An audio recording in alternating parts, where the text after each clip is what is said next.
Bom, queridos, convidei todos os obreiros, porque fiz abertamente na igreja, no microfone da casa, cada um deles foi convidado, então estou livre, graças a Deus, de qualquer outra coisa. Diz assim o versículo, glórias a Deus: e os filhos de Arão, Nadab e Abiú, tomaram cada um o seu incensário e puseram neles fogo e puseram incenso sobre ele e trouxeram fogo estranho perante a face do Senhor, o que lhes não ordenara. Outro versículo: então saiu fogo de diante do Senhor e os consumiu, e morreram perante o Senhor. Diga amém. Amém. Deus, nós te louvamos e nós te damos graça. Obrigado, Senhor. Espírito Santo, me coloque em tuas mãos, para que o Senhor possa falar ao nosso coração e abrir o nosso entendimento para esta verdade e compreendermos o que estás a nos ensinar nesta manhã. Toda honra, toda glória é tua, todo louvor é para ti, Senhor. E sejam abençoados teus santos nesta terra, conforme a tua vontade, conforme o teu querer. Amém. Gente, fogo estranho. O tema não é engraçado? Que pode ser um fogo estranho. Que tem a ver esses versículos com o tema fogo estranho, né? Diante do Senhor. Quando eu falei para os irmãos que ia dar uma palestra sobre esse tema, porque eu comprei um livro, e eu creio que foi a mão de Deus me instruindo a comprar aquele livro. A irmã chegou e o livro me chamou a atenção, porque falava de autoridade e submissão. Duas palavras-chave: autoridade, submissão. Submissão, autoridade. E depois que eu terminei de ler aquele livro, e começando já a ler aquele livro, né, e um servo de Deus que já nem se encontra mais na terra, que já partiu para a glória, né, mas o livro está aí escrito, me chamou a atenção este texto, este acontecimento, entre tantos outros que há no livro. O que me chamou a atenção foi esse, né? E senti o desejo de compartilhar com os obreiros. Por quê, irmãos? Porque eu conheço um pouco do que é o ministério hoje. Nem todo mundo que está no banco sabe o que é ministério, vai saber um dia. Você já viu um teatro? Quando está sendo apresentado, tudo é perfeito, né? Tudo é lindo, é maravilhoso. Mas você já viu o que acontece detrás da cortina, quando ela se fecha? Os bastidores, sem o público estar presente, né? Há muitas coisas que acontecem por trás da cortina, que faz parte do trabalho e da convivência de quem trabalha no ministério e de quem é responsável por apresentar aquele evento. Há muitas coisas que acontecem que o público lá fora não sabe, e nem pode nem deve saber, né? Então são coisas que só sabe e só passa a viver, né, e lidar com essas coisas quem está dentro. Quem está fora ainda não sabe o que é. Então é melhor a pessoa aprender e ter noção do que é antes de entrar no ministério, para não ficar escandalizado, para não ficar frustrado, para não ficar decepcionado, ou para não ficar desanimado ou se desviar dos caminhos do Senhor. Melhor sabendo, é melhor conhecer as regras também dos bastidores, porque tem regra, né, e elas precisam ser obedecidas por uma questão de ordem, por uma questão de organização, para que tudo funcione como tem que funcionar. Amém? Eu tive vontade, Deus me deu esse tema, o fogo estranho. Eu estava falando com alguns irmãos, aí o irmão disse a mim: realmente as línguas estranhas, tem pessoas que não, Não é línguas estranhas, o fogo estranho.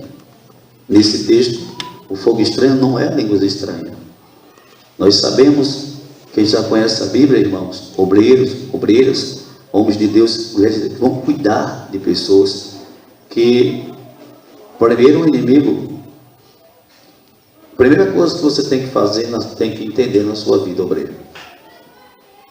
Não é você que faz a obra, não sou eu. Nós não temos poder de libertar ninguém. A obra quem faz é o Espírito Santo.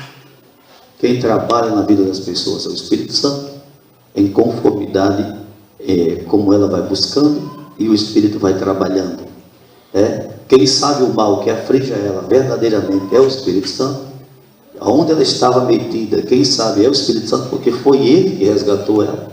Aleluia. Poder para dominar e já lançar por terra aquele mal que está sobre ela é o Espírito Santo.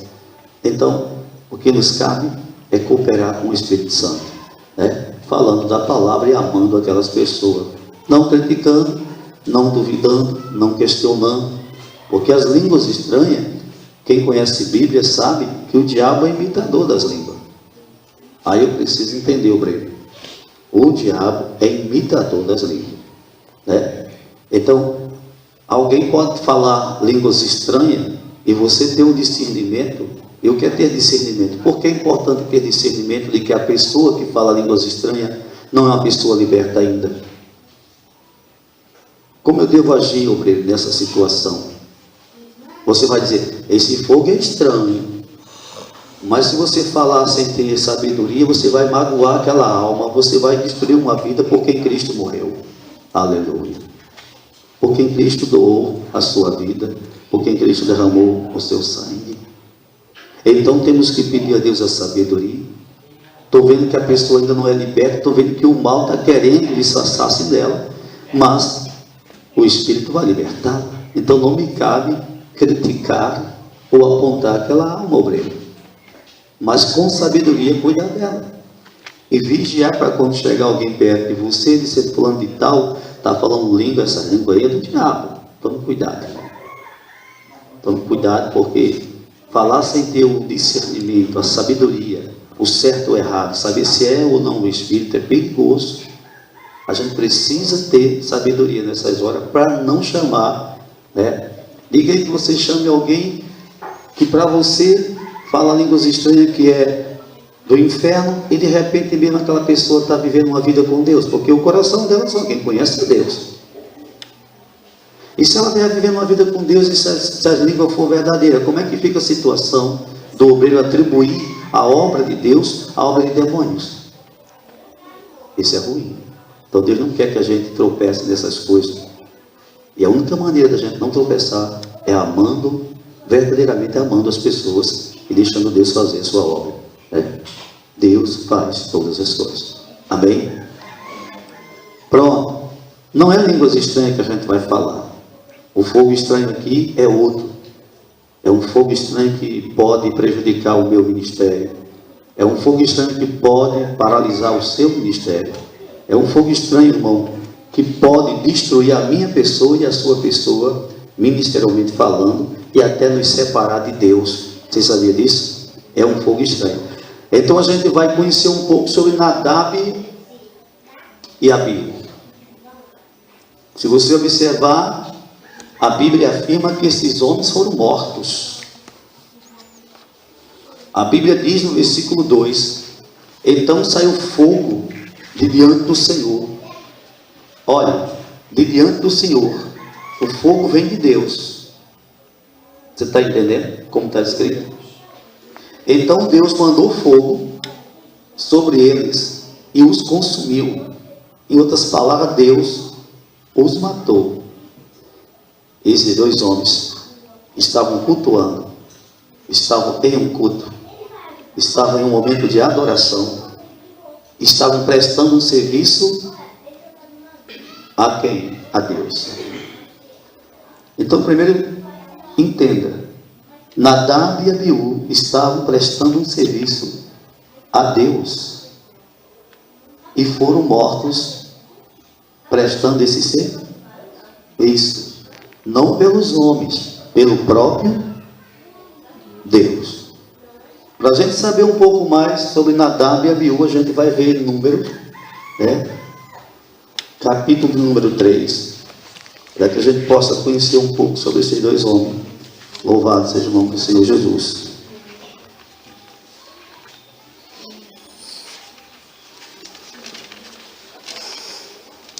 Próximo livro à frente.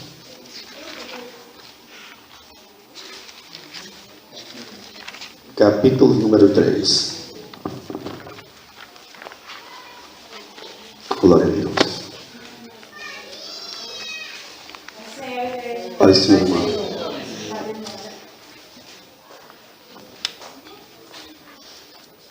Então a gente vai estudar por pontos, né?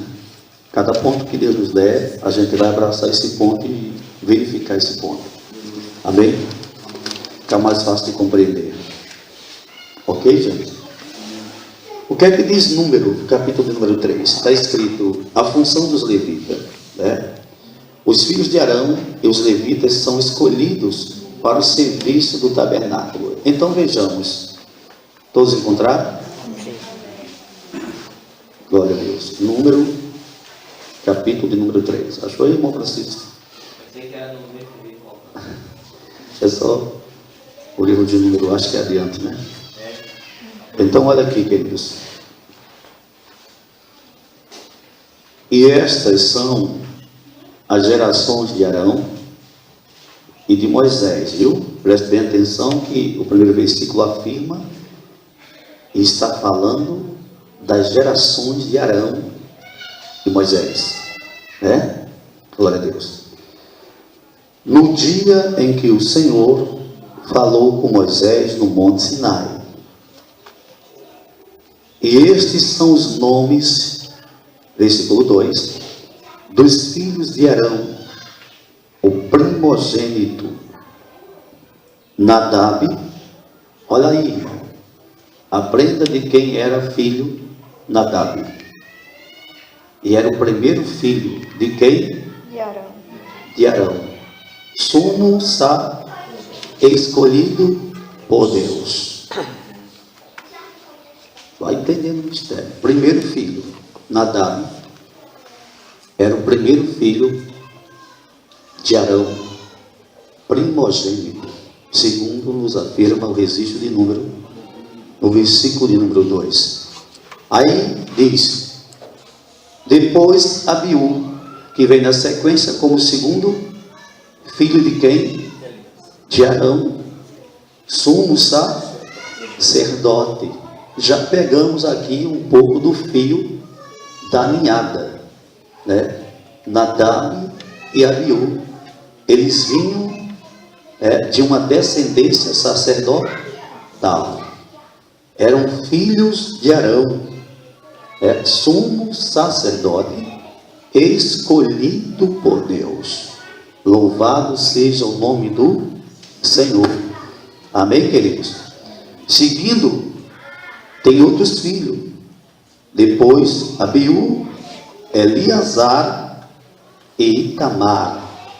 4 filhos é citado aqui para o sumo sacerdote Arão, né? Eleazar e Itamar, linhagem sacerdotal do sumo sacerdote Arão. E a Bíblia diz, queridos, estes são os nomes dos filhos de Arão, dos sacerdotes ungidos. Eles eram o quê? Sacerdotes. Sabe o que quer dizer ungido? Escolhidos, né? Escolhidos, cujas mãos foram sagradas, sagradas, abençoadas, escolhidas para servir a Deus, para administrar. Sabe o que é administrar? Realizar o trabalho no santuário de Deus, o templo do Senhor, a tenda, né? Para servir a Deus. Em outras palavras, eles foram escolhidos para servir a Deus. Quem está entendendo? Glória a Deus. E a Bíblia nos mostra para ministrar o sacerdócio. Mas Nadab e Abiú morreram perante o Senhor. Onde foi que eles morreram? Sabe o que é estar perante? É estar presente, é estar na face. Eles estavam cultuando, eles estavam servindo a Deus em um culto, né? Louvado seja o Senhor. E a Bíblia afirma mais uma vez aqui que eles morreram. Agora me diga uma coisa, queridos obreiros, homens, mulheres de Deus, você que está aqui, vamos meditar bem nesse negócio. Você ainda crê que Deus é santo? Ele sempre foi. Você crê que Deus é zeloso? Ele sempre foi zeloso. Então vamos entender por que esses homens morreram. Não há pergunta a se fazer? Deus os escolheu. Vimos da linhagem de Arão, eram filhos do sumo sacerdote. E por que morreram na presença de Deus? Porque na presença de Deus, Deus dá vida. Alguns dias atrás, eu fazia um trabalho aqui, lá em Pedro Velho, no centro de oração, a gente estava falando de levantar, de fazer uma obra sem prumo. Fazer uma obra sem prumo é perigoso. Quando a gente faz uma obra sem prumo, a gente quer fazer a obra do nosso jeito, ignorando a instrução, a regra, né? As ordens do engenheiro, do arquiteto. Eu acho melhor assim, vou fazer assim. Eu sei, minha vista é boa, então a gente quer fazer do nosso jeito. Isso é fazer uma obra sem prumo. Vou dar o primeiro exemplo para você, obreiro. Quem faz uma obra sem prumo não agrada a Deus e não terá a aprovação de Deus. Você pode até fazer a obra e Deus vai deixar você fazer. É a Torre de Babel, querido. Quem aqui já estudou sobre a Torre de Babel? Gênesis 11. Qual era a ordem de Deus para aquele povo? Ide, espalhai, povoai a terra. E o que foi que eles fizeram? Resolveram ficar juntos. Pior, resolveram construir uma cidade e edificar uma torre que chegasse ao céu. Tudo isso contrariava uma instrução. A instrução de quem? De Deus. Segura aí o ponto. Diga para o seu irmão: Deus é a autoridade suprema. Louvado seja o nome do Senhor Jesus. Glória a Deus. Ele é a autoridade, Deus. Dele são delegadas todas as autoridades na terra, seja dentro da igreja, seja fora da igreja. Todas as autoridades devem ser respeitadas unicamente porque são estabelecidas por Deus. Por isso, quando alguém desacata um policial lá fora, ou qualquer pessoa que esteja numa posição de autoridade, ela está pecando, ela está cometendo um erro, ela está afrontando a pessoa de Deus. Por quê? Porque Deus levantou essas autoridades exatamente para aquilo que elas estão fazendo. Onde é que está isso, pastor? Vamos ver um versículo base, depois a gente vai voltar para cá. Eu vou deixar marcado. Daniel,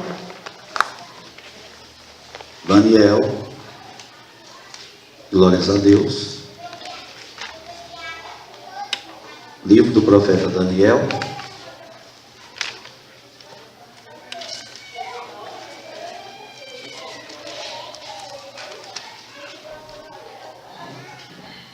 Capítulo de número, deixa eu ver aqui, acho que é 2. Daniel 2. Daniel 2.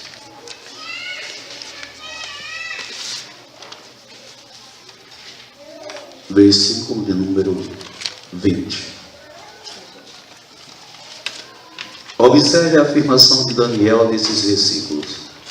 Pode procurar que eu espero. Glória a Deus. Capítulo 2, versículo 20. Glória a Deus.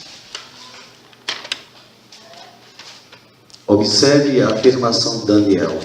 Primeiro ele entra bendizendo o nome de Deus. Por quê? Porque ele entendeu isso. Por que louvar a Deus, irmão? Porque ele entendeu.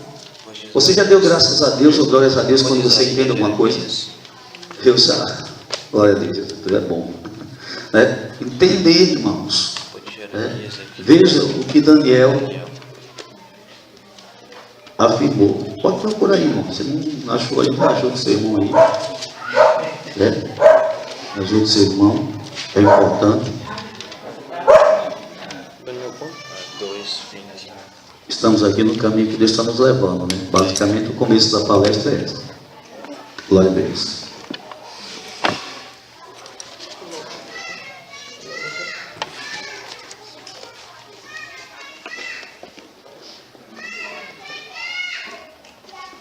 Acharam? Falou Daniel e disse: seja bendito o nome de Deus para todo sempre, porque dele é o quê? Sabedoria e a força e o poder. Ele muda os tempos. Olha o que Daniel entendeu. Quem é que muda os tempos? Deus, e as horas, retrocede como ele quer. Ele remove os reis e estabelece o quê? Os sábios. Ele remove. O que quer dizer remover? Destitui. Constituir é colocar alguém em uma posição de autoridade. É dar poder a alguém. Mas destituir é tirá-lo da posição que ele foi colocado. Destituir. E quem é que faz isso? Então, obreiros, nós que hoje estamos aqui, nunca venhamos nos esquecer disso. Não são os homens que colocam. E quando o homem coloca, com o tempo Deus tira. Até aqueles que Deus bota, quando ele não valoriza o que Deus lhe deu, e não faz as coisas com prumo, porque se fizer sem o prumo, a sua obra será desaprovada no final. Você vai trabalhar em vão. Se fizer a obra sem prumo, fora da instrução da palavra, a sua obra será desaprovada no final. Não terá aprovação de Deus. É Babel, é confusão, é fogo estranho. Por que é fogo estranho? Porque quem faz a obra sem prumo, fora da palavra de Deus, sem instrução da palavra, sem ter o seu trabalho alicerçado na palavra, está se rebelando contra a autoridade de Deus. De quem provém a palavra? Deus. Preste bem atenção. Deus é a autoridade e dele é delegada a autoridade, e é ele que constitui a autoridade na terra, de acordo com o seu propósito, para os seus propósitos e de acordo com a sua vontade, segundo o seu querer. Por que que Jesus se submeteu às autoridades e as respeitou? Você já parou para pensar nisso? Por que que Jesus disse para Pilatos com mansidão? Ele não foi rebelde com Pilato. Ele não ameaçou Pilato. Ele respondeu mansamente. Ele falou algo para Pilato. Ele disse: nenhum poder você teria sobre mim, se do alto não tivesse sido dado a você. Por isso aqueles que me entregaram a ti são mais culpados que tu. Mas mesmo assim tu tem culpa. Por que Pilato tinha culpa? Porque Pilato poderia ter aberto mão de tudo para fazer justiça. Mas fazer justiça naquela hora para Pilato era perder toda a sua riqueza, todo o seu status, ir contra Roma. Então Pilato resolveu lavar as mãos. Mas nos céus Deus julgou Pilato. Deus é a autoridade máxima. Você já viu a passagem que Jesus disse sobre ele? Todo poder foi me dado. E só dá quem tem, né? Você concorda? Amém. Então quem foi que deu poder a Jesus Cristo? Pai. Todo poder foi me dado nos céus e na terra e abaixo da terra. O que ele quer dizer com isso? Toda autoridade me foi conferida. Jesus é a autoridade.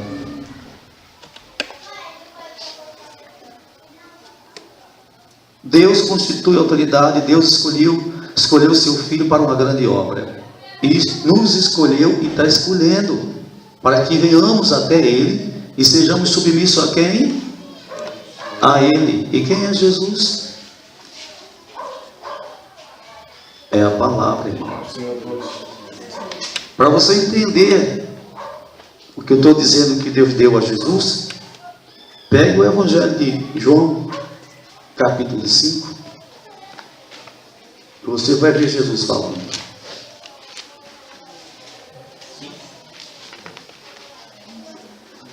João 5. Glória a Deus. João 5. Capítulo 5. Glória a Deus. Veja o versículo número 26. Veja o que Jesus afirma. João capítulo 5, versículo 26. Olha o que eu estou falando para você, que toda autoridade foi dada a Jesus nos céus, né, na terra e abaixo da terra. Qual é o demônio que vai ficar se Jesus ordenar que ele saia?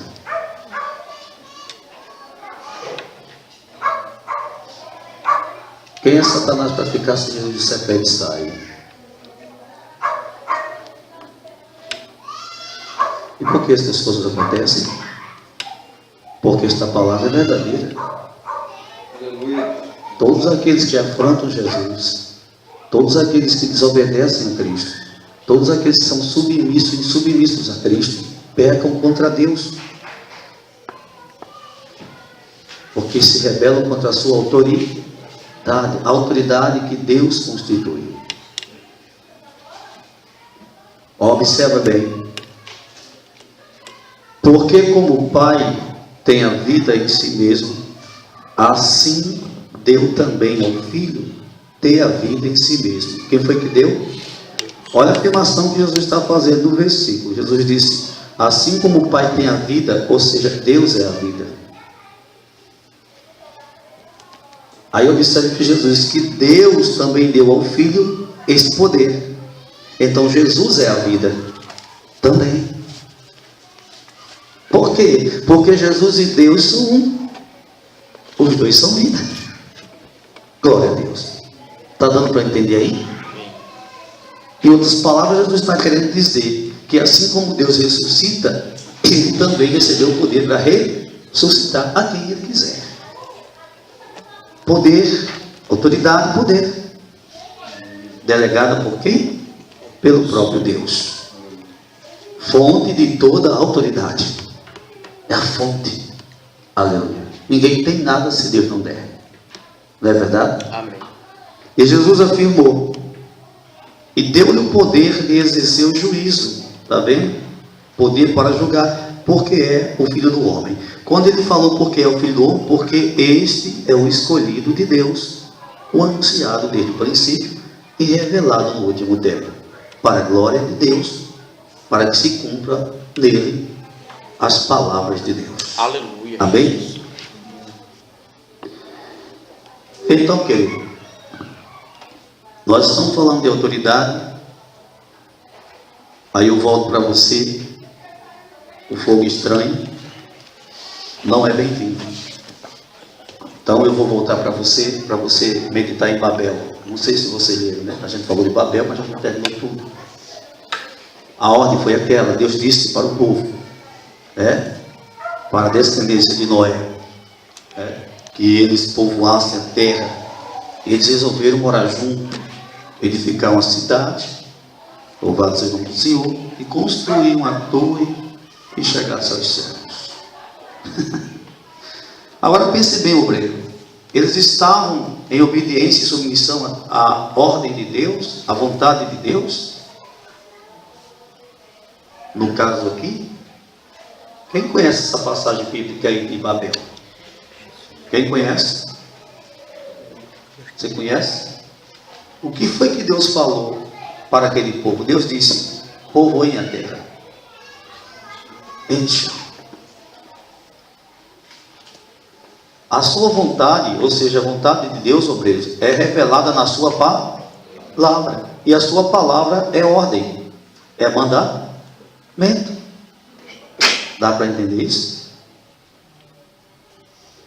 Quando Deus revela a sua palavra oralmente, aquela palavra expressa a vontade de Deus e deve ser obedecida. Oralmente falando, até mesmo quando o Espírito Santo fala conosco para fazer algo e a gente não faz, a gente foi insubmisso, a gente se tornou naquele momento rebelde por um pouquinho de tempo, enquanto não se arrepende. Por quê? Porque ignorou a voz da autoridade e desrespeitou o seu Deus, desobedeceu. Mas o interessante, obreiro, é que Deus é assim. Deus confia uma obra à pessoa. Deus não confiou a descendência de Noé, obreiro. O que foi que Deus disse? O que Deus quer, Deus falou. Deus chegou e disse: povoem na terra, espalhe-se aí. Depois que Deus fala com esse povo e diz o que quer deles, Deus sai de cena.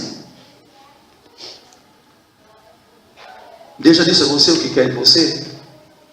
Ele já falou o que quer de você.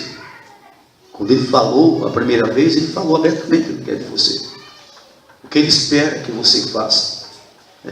Ele lhe confiou uma missão, ele nos confiou um trabalho, ele nos confiou um ministério. Trabalho e ministério, ministério e trabalho são a mesma coisa.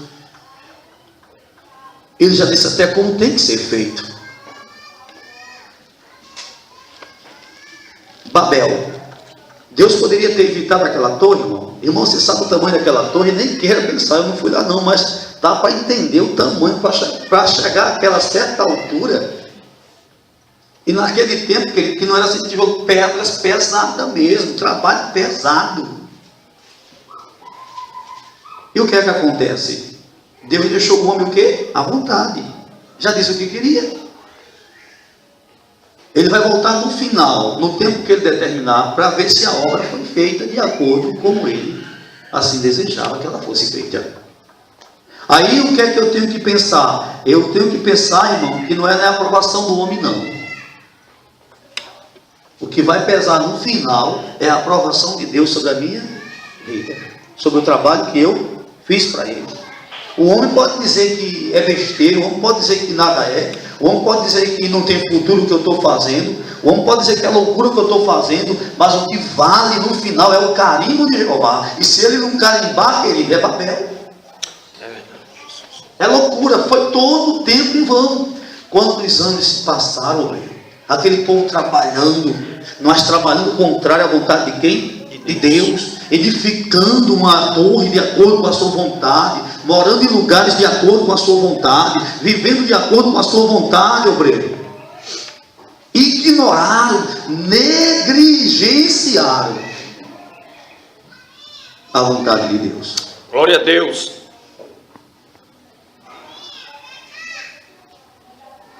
Anos e anos se passaram. A torre vai seguindo parte após parte, parte após parte, até atingir uma certa altura. E sempre tem alguém, um Nimrod, da vida no meio. Viu? Os Nimrodes, eles fazem parte.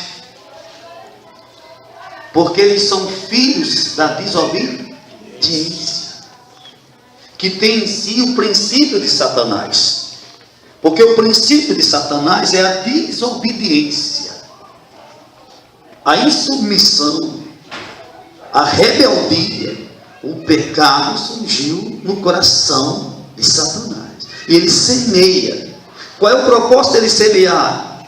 é tornar as pessoas rebeldes como ele e jogar o ser humano contra Deus, para que a pessoa não tenha a bênção do Senhor.